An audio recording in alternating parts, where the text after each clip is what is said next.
How are you. I hope आप सभी ठीक होंगे, आपकी स्टडी चल रही होगी। हम लोगों ने लास्ट लेक्चर नंबर 1 पे लाइट पोर्शन का रिफ्लेक्शन कवर किया था, जिसमें हम लोगों ने क्या क्या पढ़ा है। हम लोगों ने ये पढ़ा था कि लाइट क्या होती है, लाइट की प्रॉपर्टीज़ क्या होती हैं, एंड लाइट के बारे में हमने ये भी जाना था कि लाइट में इमेज कैसे फॉर्म होती है, लाइट में मिरर क्या क्या रोल है, मिरर क्या होता है, एंड मिरर के बारे में हमने समझा था इस मिरर कितने टाइप्स के होते हैं, plane mirror and spherical mirror. Okay, तो नाउ अब हम लोग समझेंगे मिरर प्लेन मिरर में कैसे हम लोग इमेज को फॉर्म करते हैं, image formation in plane mirror. तो हेडिंग डालते हैं, image formation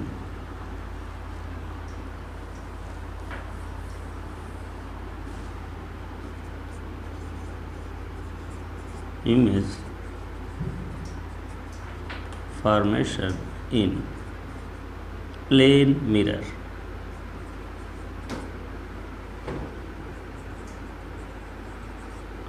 image formation in plane mirror. यहाँ पे प्लेन मिरर क्या होता है हमने लास्ट लेक्चर पे आपको समझाया था।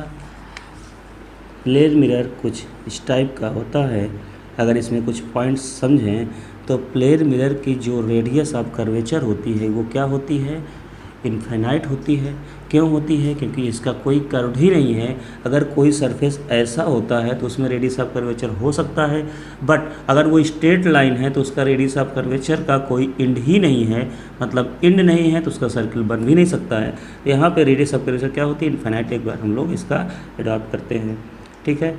अब यहाँ पे एक चीज़ हमें इम्पॉर्टेंट चीज़ ये है कि प्लेन मिरर में रिफ्लेक्शन कैसे होता है। तो सपोज़ दैट कोई ऑब्जेक्ट प्लेन मिरर पे यहाँ कहीं स्टैंड है, किसी सामने प्लेन मिरर के सामने स्टैंड है, ये ऑब्जेक्ट स्टैंड है। तो प्लेन मिरर पे कैसे रिफ्लेक्शन होगा, तो हमने लास्ट लेक्चर में बताया था कि जब भी किसी ऑब्जेक्ट की इमेज फाउंड होती है तो हमें कम से कम 2 रे की ज़रूरत होती है। 2 रे मतलब 2 रे लाइट की ज़रूरत होती है। तो जब भी कोई लाइट रे इस प्लेन मिरर में इंसिडेंट होगी तो उसका क्या फिनोमिना होगा। तो हम लोगों ने रिफ्लेक्शन का चैप्टर पढ़ लिया था। सपोज़ दैट यहाँ से एक लाइट रे कहाँ पे, सपोज़ दैट इस पोल पे, इसको पोल बोलते हैं। अभी आगे इसके बारे में और डिस्कस करेंगे हम लोग डीपली। इस पोल पे अगर इंसिडेंट हो रही है तो आपने रिफ्लेक्शन के अकॉर्डिंग आप ये बताइए जितना एंगल यहाँ इंसिडेंट एंगल होगा उतना ही आर एंगल बनाकर ये लाइन क्या इधर निकल जाएगी, मतलब ये रे पास हो जाएगी I/r के लॉन्ग। ओके, अब हमने ये भी बताया था जब भी कोई लाइट रे किसी मिरर पे नॉर्मली इंसिडेंट होती है तो ये उसी डायरेक्शन पे रिबाउंड हो जाती है। अब उसी डायरेक्शन पे अगर रिबाउंड हो जाएगी तो आपको दिख रहा होगा ये इस डायरेक्शन पे रिबाउंड होगी, ऐसा कुछ।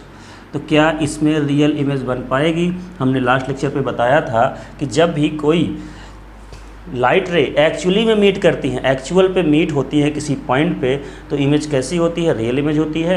और जब भी कोई लाइट रे एक्चुअल पे मीट नहीं होती बट अपीयर टू मीट, हमको लगता है कि कहीं से आ रही है मीट होके, तो अपीयर टू मीट होती हैं तो वो क्या होता है, वो ये होता है कि वर्चुअल इमेज फॉर्म होगा वहाँ पे। अब यहाँ पे क्या हो रहा है, यहाँ पे ये हो रहा है कि ये लाइट रे हमें ये लग रहा है कहाँ से आ रही है, कुछ पीछे से बैक साइड से आ रही है। और एक चीज़ ये भी लाइट रे कहीं से बैक साइड से आ रही है। अगर इन दोनों को हम थोड़ा इंक्रीज़ करें और मिलाएं तो किसी पॉइंट पे ये मिलते हैं, और जिस पॉइंट पे मिलते हैं वहाँ से हम क्या एक लाइन ड्रा करेंगे जो प्रिंसिपल एक्सिस को टच करेगी। इसको बोलते हैं प्रिंसिपल एक्सिस। प्रिंसिपल एक्सिस होती है। अब ये जहाँ से लाइट रे निकलती हैं वहीं अगर वो लाइट रे निकलने के बाद उन लाइट रो का आपस में कहीं मिलती है तो वो क्या होता, उसी पॉइंट को रिप्रेजेंट करेंगे। सपोज दैट ये ए था तो यहाँ पे ए ही फॉर्म होगा, उसका हमने नाम दे दिया ए डैश। और ये अगर बी था तो यहाँ पे बी फॉर्म होगा। अब आपको क्या दिख रहा है, आपको ये दिख रहा है कि ये इमेज क्या रियल इमेज है? रियल इमेज नहीं है, क्योंकि लाइट रे अगर एक्चुअली मीट करती तो एक्चुअली मीट करने का मतलब इधर मीट करती कहीं पे, इधर तो मीट कर नहीं रही, इधर मीट करेंगे भी नहीं, क्योंकि ये रेगुलरली क्या हो रही हैं और सेपरेट होती चली जा रही हैं, मतलब आगे की ओर और सेपरेट दूर दूर हो जाएंगी। बैक साइड पे ही ये मिल सकती है तो बैक साइड पे हमने इसको इंक्रीज़ किया और एक पॉइंट पे ज्वाइन किया, मिलाया, तो यही पॉइंट क्या होगा, इस ऑब्जेक्ट का इमेज होगा, और इस ऑब्जेक्ट का जो ये इमेज होगा उसको हम प्रिंसिपल एक्सिस से फॉर्म करेंगे तो ये इमेज की हाइट भी आ जाएगी। मतलब कहने का क्या है कि अगर प्लेन मिरर के सामने आप खड़े होते हैं तो आपकी कंप्लीट इमेज तो बन रही है, बट वो क्या होती है, वर्चुअल इमेज होती है। तो हम लोग इसमें क्या लिख सकते हैं, इसके कुछ पॉइंट्स है उसको हम लोग नोट कर लेते हैं। फर्स्ट पॉइंट पे हम लोग नोट करेंगे, image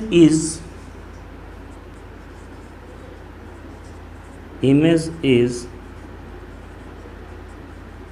virtual and erect.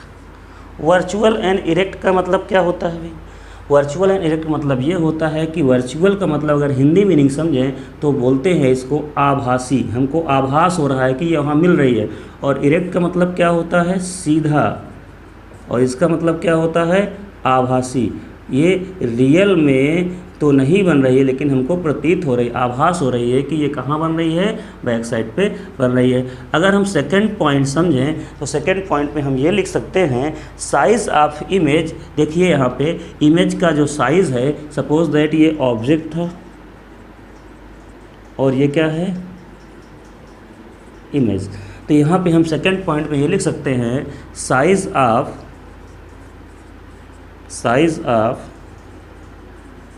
image is equal to the size of object।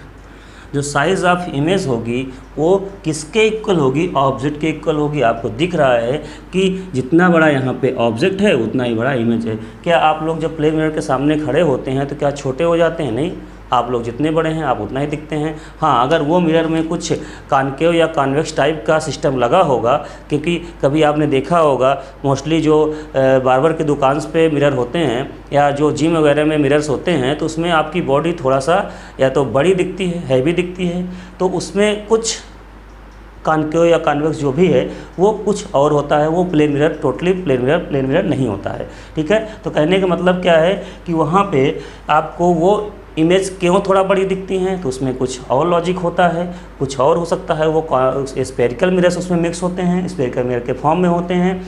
तो आपको प्लेन मिरर में आपकी इमेज क्या होगी, इक्वल दिखेगी। आपके घरों में जो मिरर होते हैं वो प्लेन मिरर होते हैं, उसमें अगर देखते हैं आप तो आपको आपकी नोज जितनी बड़ी होगी उतनी बड़ी दिखेगी, बड़ी तो नहीं हो जाएगी। ईयर जितना बड़ा होगा उतना बड़ा ईयर दिखेगा, आइज़, फेस जो भी है। तो कहने का मतलब इमेज और ऑब्जेक्ट दोनों इक्वल होंगे। आपका इसमें थर्ड पॉइंट ये आता है, आप देख सकते हैं डायग्राम में साफ साफ दिख रहा है कि जो इमेज फॉर्म्ड हुई है वो जितना यहाँ पे आप मिरर के सामने हैं उतना ही मिरर के बैक साइड पे है। मतलब अगर हम देखें या इसको लिख सकते हैं, image is formed, third point, image is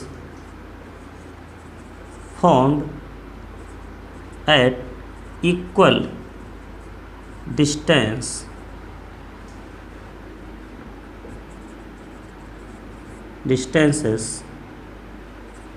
of the object from mirror।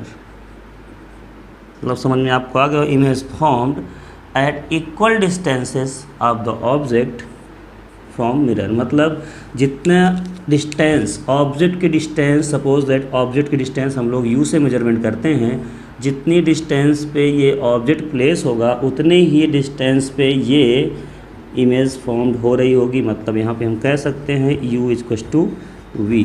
ये इम्पोर्टेंट है। अच्छा, अगर ये ऐसा हो रहा है तो एक चीज़ और आप नोट करिए, यहाँ पे ये हो सकता है। नेक्स्ट पॉइंट, फोर्थ पॉइंट, यहाँ पे अभी हमने मैग्नीफिकेशन तो नहीं पढ़ाया लेकिन यहाँ पे ये पॉइंट नोट कर लीजिए। जब हम मैग्नीफिकेशन पे आएंगे तो ये पॉइंट आपको वहाँ पे फिर से समझाएंगे। Magnification of plane mirror is +1। बस इतना आप नोट कर लीजिए। ये जो हेडलाइन रेड लाइन से हमने लिखा है इसके बारे में हम आगे फिर से समझाएंगे एक बार। अभी क्योंकि आपको मैग्नीफिकेशन के बारे में पता ही नहीं है तो ये होता क्या है तो आपको नहीं समझ में आएगा, बट थोड़ा सा समझ लीजिए। मैग्नीफिकेशन होता है height of image upon height of object, और अगर हाइट ऑफ इमेज और हाइट ऑफ ऑब्जेक्ट दोनों सेम है तो क्या हो सकता है, यहाँ पे इसकी वैल्यू 1 आ जाएगी, क्योंकि दोनों इक्वल है, ये वैल्यू 1 आएगी। बाकी की चीज़ें हम आगे इसको डिटेल में समझाएंगे जब नेक्स्ट चैप्टर लेके आएंगे इस बार, ठीक है। और अब इसमें एक पॉइंट और होता है जो मोस्ट इम्पॉर्टेंट पॉइंट है, इसमें जो इमेज फॉर्म होती है वो लेटरली इन्वर्टेड होती है। लेटरली इन्वर्टेड का मतलब जब आप मिरर के सामने ऐसे खड़े होते हैं तो आप देखते होंगे अपने लेफ्ट ईयर को आप पकड़ेंगे तो आपका जो इमेज बन रहा होगा वो अपने राइट ईयर को पकड़ के रखा होगा। मतलब क्या है, अगर आप लेफ्ट ईयर पकड़ते हैं तो आपका जो इमेज है वो राइट ईयर पकड़ता है। इसका मतलब क्या हुआ कि वो आपका कॉपी तो कर रहा है बट कुछ डिफरेंट दिख रहे हैं, मतलब वो अपना राइट ईयर पकड़ के रखा है। इसका मतलब ये हुआ कि इसमें लिटरली इन्वर्जन हो रहा है, आपका लेफ्ट वहाँ का राइट। मतलब क्या है कि जैसे आप एग्जाम्पल देखते होंगे डेली यूज़ में, जो एम्बुलेंस होती है, एम्बुलेंस में एम्बुलेंस को हम उल्टा क्यों लिखते हैं? उल्टा इसलिए लिखते हैं कि जो आगे बाइक चला रहा है या कोई कार चला रहा है तो उसको पीछे से आने वाली एम्बुलेंस जब दिखती है तो उसमें वो जो एम्बुलेंस उल्टा लिखा हुआ होता है वो आगे हमारे मिरर पे सीधा दिखता है। तो बस लिटरली इन्वर्जन भी होता है इसमें। तो एक पॉइंट और नोट कर सकते हैं, point number 5, laterally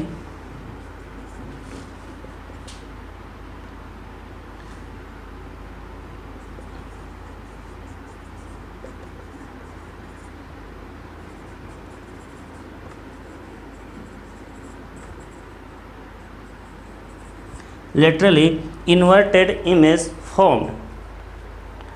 laterally inverted image formed मतलब क्या है कि लेटरली इन्वर्टेड इमेज फॉर्म्ड होती है। अब थोड़ा सा इसको आप नोट कर लीजिए, देन आगे बढ़ते हैं।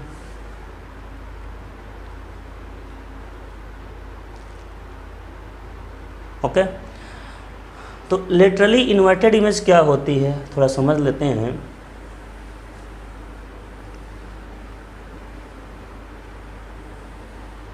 सपोज दैट ये आपका मिरर था, ये मिरर जो आपके मेकअप रूम में होता है।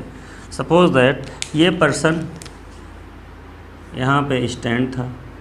अब स्टैंड तो है लेकिन थोड़ा सा हमें कुछ इसमें देखना पड़ेगा। ऐसे अब इसका लेफ्ट पोर्शन ऐसे है, हेड ऐसे है, ठीक है। अब ये लेफ्ट पोर्शन हो गया, इसका हैंड कुछ सपोज दैट एक ऐसे है, ओके। राइट पोर्शन में सब टोटली ब्लैक है, इसने कपड़े ऐसे पहने, मतलब ब्लू है या ब्लैक है कोई भी है, तो ब्लैक है, ये ब्लैक,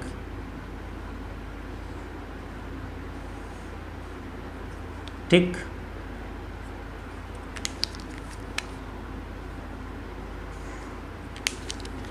राइट हैंड इसका ये ब्लैक है। अब ये अगर मिरर के सामने खड़ा होगा तो कैसा दिखेगा? मिरर के सामने जब खड़ा होगा तो ये तो इसका राइट था, ये लेफ़्ट है, ठीक है। ये राइट था, ये लेफ़्ट है, तो यहाँ पे कैसा दिखना स्टार्ट हो जाएगा? यहाँ पे इसका राइट जो लेफ़्ट होगा वो इधर आ जाएगा। मतलब कहने का कि आपका जो मिरर डायग्राम बनेगा कुछ ऐसे बनेगा।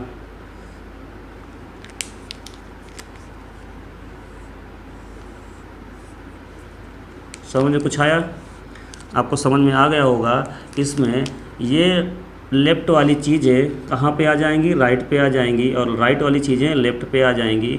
तो यहाँ पे इमेज कैसे फॉर्म्ड होगा? इसका कुछ इस तरह से फॉर्म्ड हो जाएगा। सपोज दैट ये यहाँ पे जैसे था रेड एल उधर हो गया और ये ब्लैक इधर आ गया, मतलब ये इसका लेफ़्ट हो गया, अब ये राइट हो गया।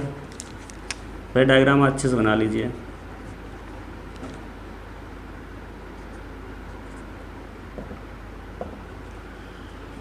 देखिए इसमें क्या हो रहा है कि इसका जो लेफ़्ट हैंड था इसका राइट हैंड, इमेज का राइट हैंड हो गया। जो इसका राइट हैंड था इसका लेफ़्ट हैंड हो गया।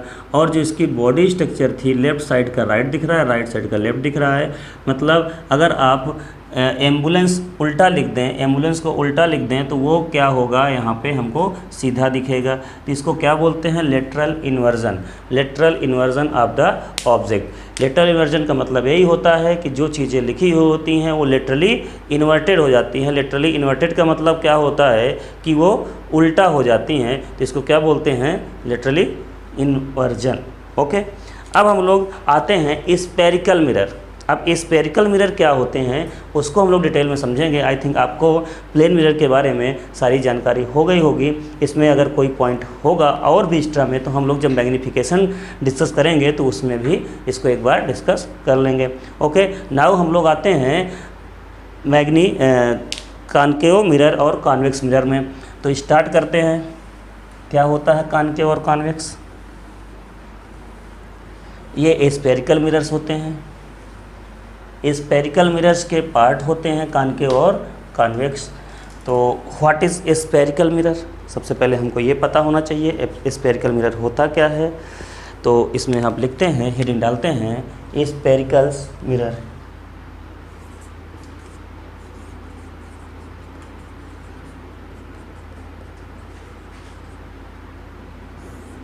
Spherical mirror.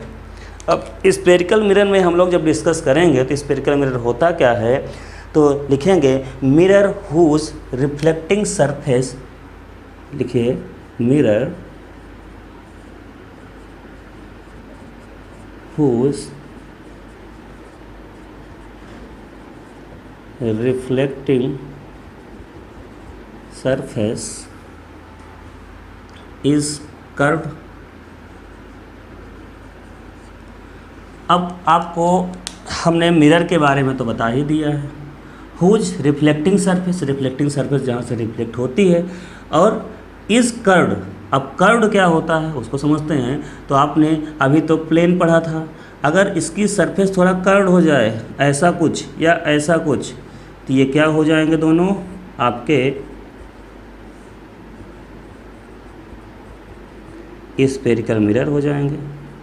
बस, तो आपको समझ में आ गया होगा कि स्फेरिकल मिरर क्या होता है, mirror whose reflecting surface is curved. अब कर्व्ड दो तरह का भी हो सकता है, कर्व्ड ऐसे भी हो सकता है और इसके अपोजिट भी हो सकता है, मतलब इनवर्ड भी हो सकता है और आउटवर्ड भी हो सकता है। तो इसमें एक चीज़ आपको समझने वाली है, अगर आउटर सरफेस पॉलिश्ड होता है और इनर सरफेस क्या होता है, रिफ्लेक्टिंग सरफेस होता है और ये पॉलिश होता है, तो इसको क्या कहेंगे, इसका नाम होता है concave mirror.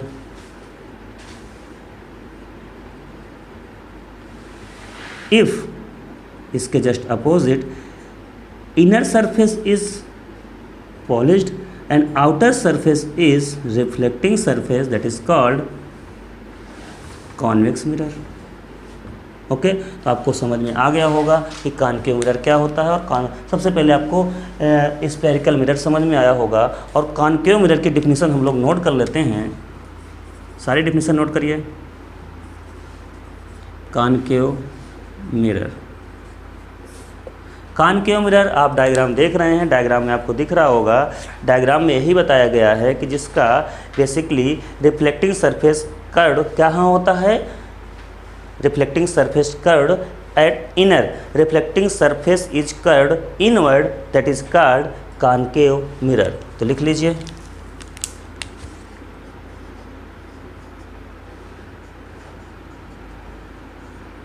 Reflecting surface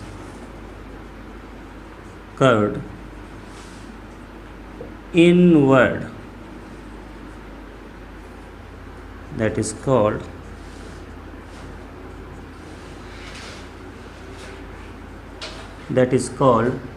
concave mirror। Reflecting surface curved inward, that is called concave mirror। Okay, अब हम लोग आते हैं convex mirror.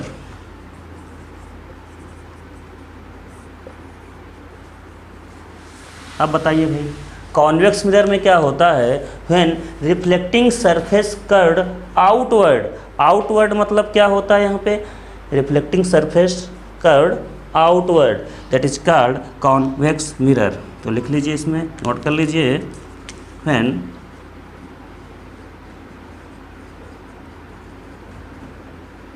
reflecting surface curved outward,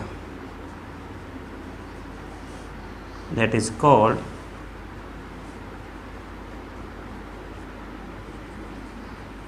convex mirror. Okay, आपको आई थिंक समझ में आ गया होगा कॉनकेव क्या होता है और कॉन्वेक्स क्या होता है।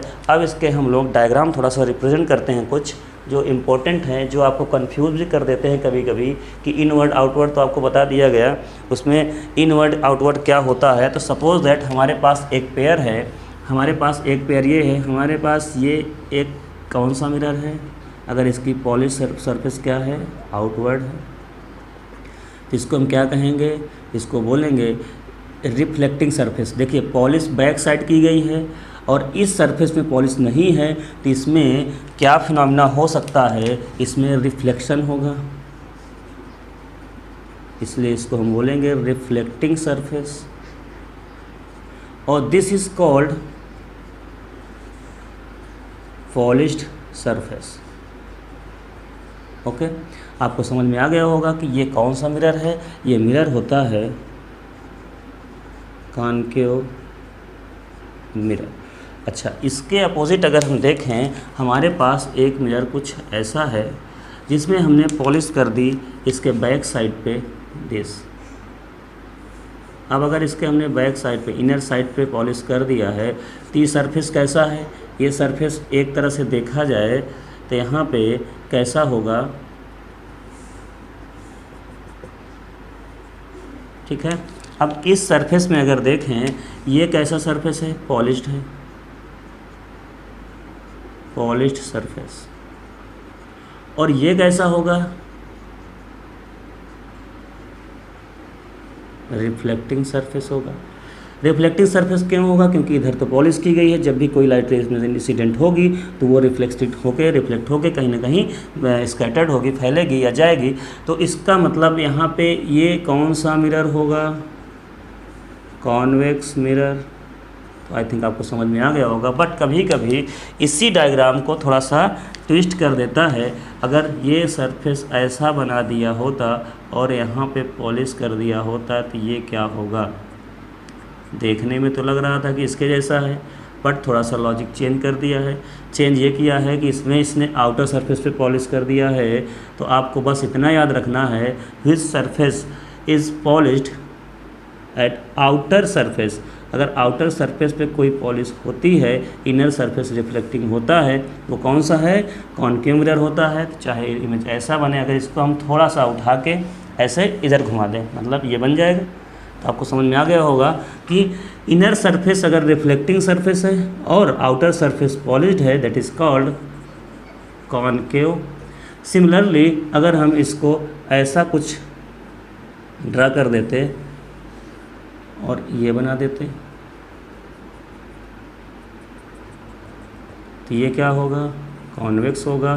क्यों होगा, क्योंकि इनर सरफेस इसमें पॉलिश्ड है और आउटर सरफेस क्या है, रिफ्लेक्टिंग सरफेस है, that is called convex mirror. तो आपके इनमें जो ये मिरर हैं वो इस तरह भी हो सकते हैं, इस तरह भी हो सकते हैं। तो आपको उन क्वेश्चनों को करने से पहले समझना है।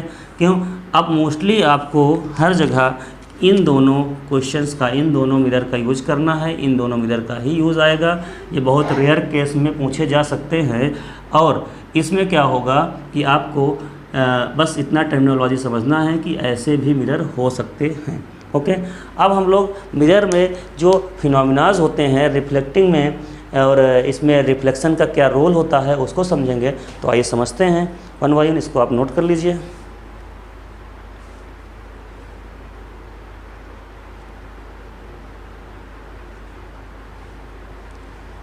ओके, अब हम लोग सबसे पहले जो मिरर होते हैं उसमें centre of radius of curvature क्या होता है, सेंटर क्या होता है, पोल क्या होता है, सारी चीज़ें समझेंगे। तो आइए समझते हैं one by one.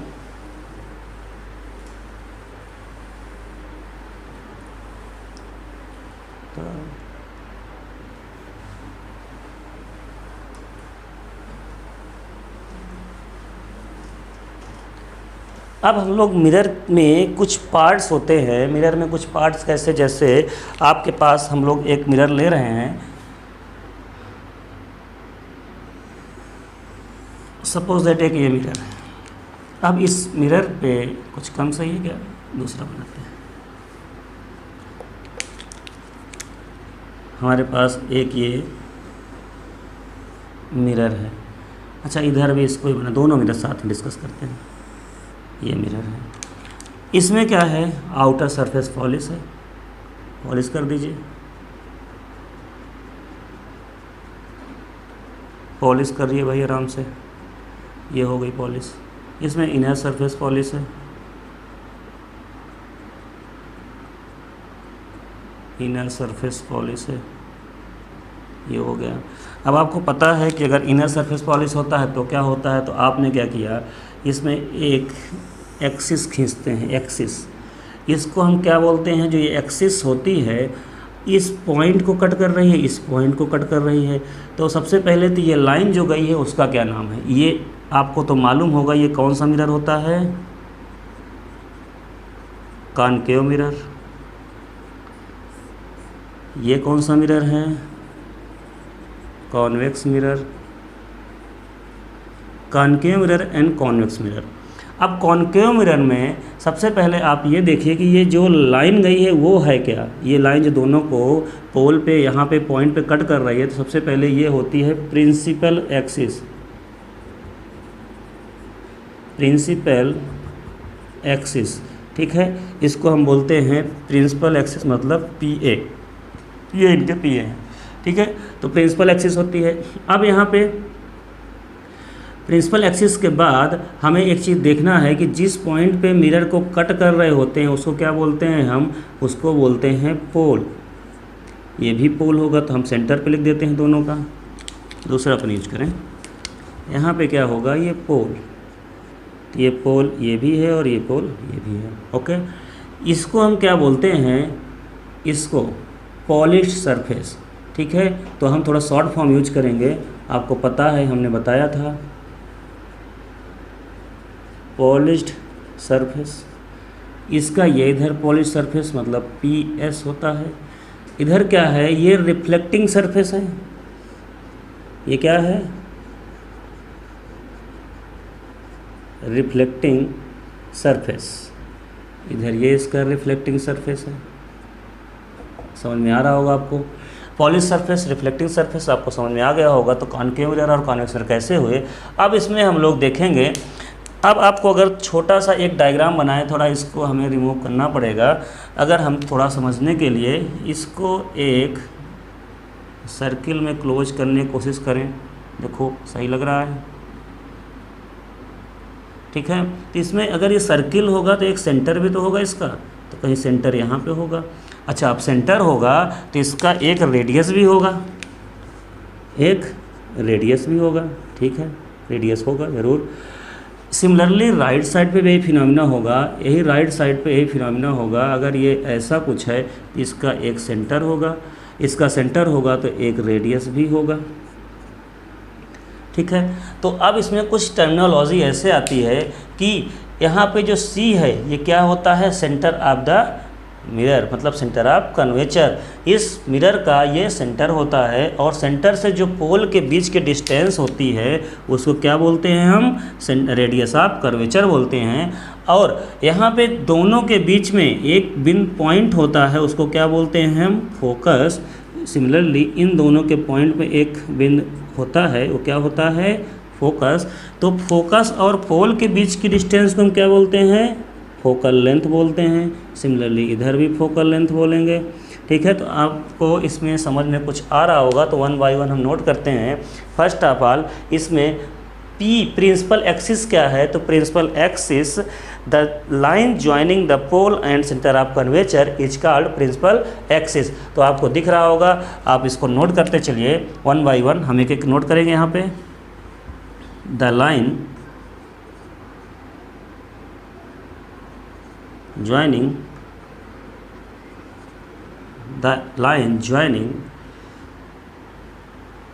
center of curvature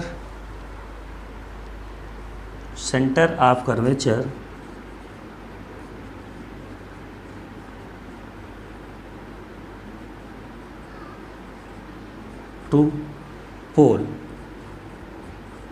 is called principal axis.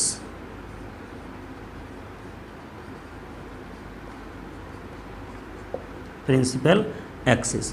अब हमको इसमें मालूम होना चाहिए कि जो लाइन सेंटर ऑफ कर्वेचर और पोल को ज्वाइन करती है वो क्या होती है, मिरर की प्रिंसिपल एक्सिस होती है।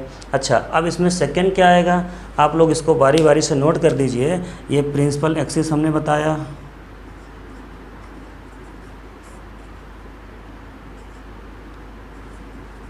ओके। अब हम लोग सेकेंड डिफिनीशन लिखेंगे। सेकेंड डिफिनीशन क्या होती है, पोल क्या होता है, the centre of the spherical mirror. Centre of the spherical mirror मतलब जितना ये पोर्शन होता है उसका सेंटर, स्फेरिकल मिरर का सेंटर। स्फेरिकल सरफेस पूरा कंप्लीट का सर्कल नहीं, कंप्लीट का तो सेंटर ऑफ कर्वेचर हो जाएगा। केवल आपको मिरर का देखना है, तो मिरर कितना बड़ा है भाई, मिरर का तो ये है एक फेस, तो इसका सेंटर ये, तो आपको लिखना है द सेंटर ऑफ, आप यही नोट कर लीजिए, पोल क्या होता है, the centre of spherical mirror is called pole. Centre of spherical mirror is called pole. जो डिफिनीशन इसके लिए है वही डिफिनीशन इस पोल के लिए भी होगी, ठीक है। अब हम लोग देखते हैं, नेक्स्ट है centre of curvature. Centre of curvature क्या होता है, the centre of the hollow glass sphere which is the part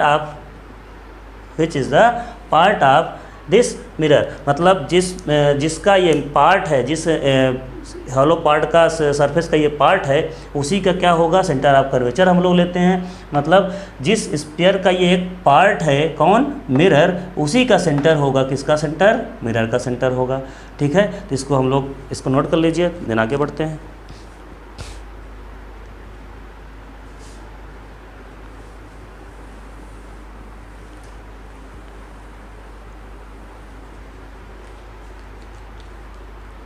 centre of curvature. Centre of curvature मतलब क्या होता है, the centre of hollow glass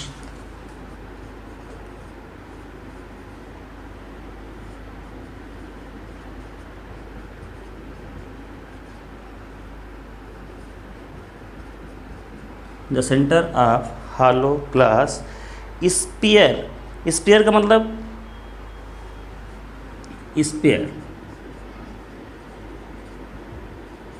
is called the centre of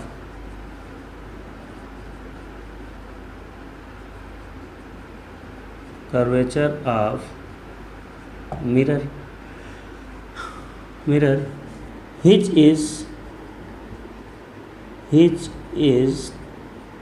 the part of sphere। मतलब ये हुआ कि the centre of hollow glass sphere is called the centre of curvature of mirror which is the part of sphere. मतलब क्या है कि जिस hollow sphere का ये पार्ट है, उसी हॉलो स्फीयर का जो सेंटर होगा वो भी इसका ही सेंटर होगा, इसी मिरर का सेंटर होगा। तो सेंटर ऑफ कर्वेचर आपको समझ में आ गया होगा। Next is radius of curvature. तो the distance between centre of curvature to the pole is called radius of curvature. तो इसको नोट कर लेते हैं।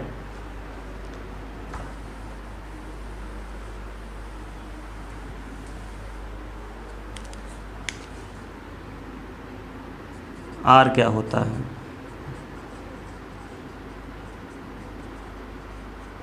the distance between center of curvature and pole is called radius of curvature। It is denoted by R। Okay, I hope आपको समझ में आ गया होगा। अब हमारा आता है फोकस एंड फोकल लेंथ। ठीक है, फोकस और फोकल लेंथ क्या होते हैं, तो बताइए। फोकस क्या होता है, the point of principal axis where the parallel light ray are meet. मतलब फोकस वो होता है जहाँ पे सारी पैरेलल लाइट्स आके मीट करती हैं, मिलती हैं आफ्टर रिफ्लेक्शन। इसको आप नोट कर लीजिए, हेडिंग डालिए, focus F, focus F, the point on principal axis, point on principal axis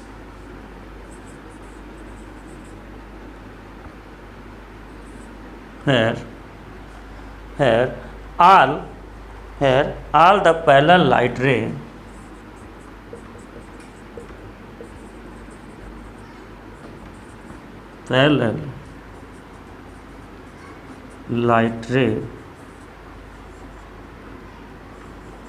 are meet after reflection. अब इसके बारे में समझाएंगे कि जहाँ पे सारी पैरेलल लाइट्स मीट करती हैं, मिलती हैं, कब, after reflection, that is called principal focus या फोकस। ओके, आपको आई थिंक समझ में आ गया होगा कि फोकस क्या होता है।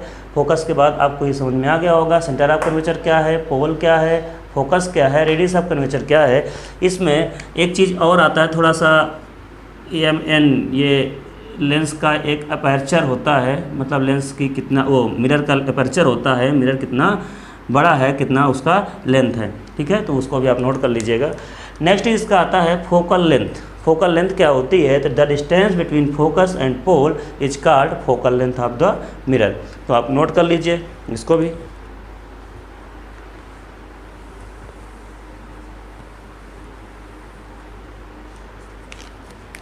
Focal length, it is represented by small F. इसको हम लिख सकते हैं the distance between focus and pole is called focal length. Okay, अब आपको आई थिंक इसमें सारी चीज़ हो गया है, सारी जानकारी आपको मिल गई है कि सेंटर ऑफ कर्वेचर क्या होता है, फोकल लेंथ क्या होता है, फोकस क्या होता है, रेडियस ऑफ कर्वेचर क्या होता है, पोल क्या होता है। अब हम लोग नेक्स्ट वीडियो में इसमें जो होने वाली प्रॉपर्टीज़ हैं, इसमें जो रिफ्लेक्शन की प्रॉपर्टीज़ हैं, उनको समझेंगे। फर्स्ट ऑफ ऑल हम पढ़ेंगे रिफ्लेक्शन। रिफ्लेक्शन में क्या होगा कि image formation in concave mirror, image formation in convex mirror, then सभी के कंबाइंड हम लोग सारी स्टडी करेंगे। तो आपको नेक्स्ट लेक्चर में हम लोग मिलते हैं with image formation in concave and convex mirror. तब तक के लिए थैंक यू।